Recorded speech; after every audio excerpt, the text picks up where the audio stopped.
All right, so my name is Nicole Munford, and I am doing a presentation on the South American plates.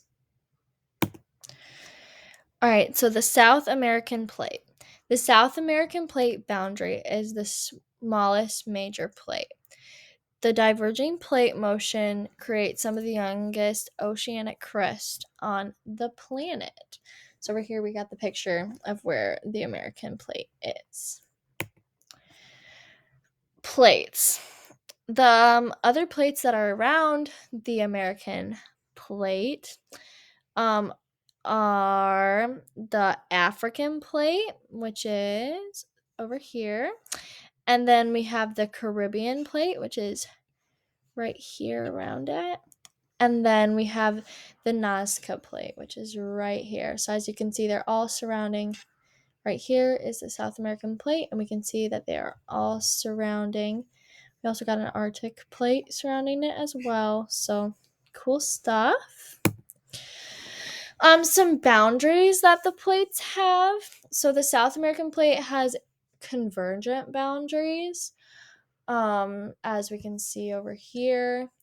And the neighbor Nazca plate has the exact same convergent boundary. So we can see that pictured right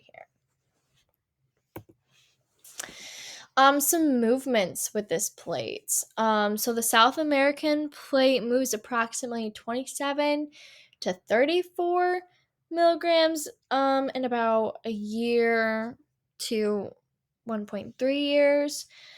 Compared to the African plate, which moves an inch every 2.5 years. So we can see that the South American plate moves a little bit slower than the African plate does, which is interesting. Some facts about the South American plate. So the South American plate is a major tectonic plate, and so that means it's like stuff with the Earth's crust. So it's all can be found there. So it includes the south continent of South America. It also includes the part of the Atlantic Ocean seabed.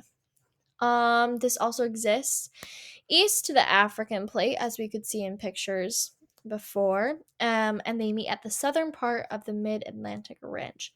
So there's a bunch of plates that are meeting. Another fact is that the easterly edge of the South American plate is a divergent boundary, and that's just because it has been moving west for about 60 million years, which is a long time. Its western and southern edges are complicated, as they have a number of small plates surrounding them.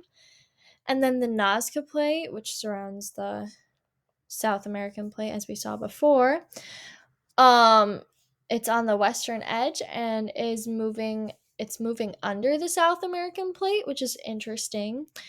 And we call this subduction. And it has caused the Andes mountain chain. So because the Nazca plate is moving underneath the American plate, it caused a bunch of mountain chains, which is very cool. So that's my presentation.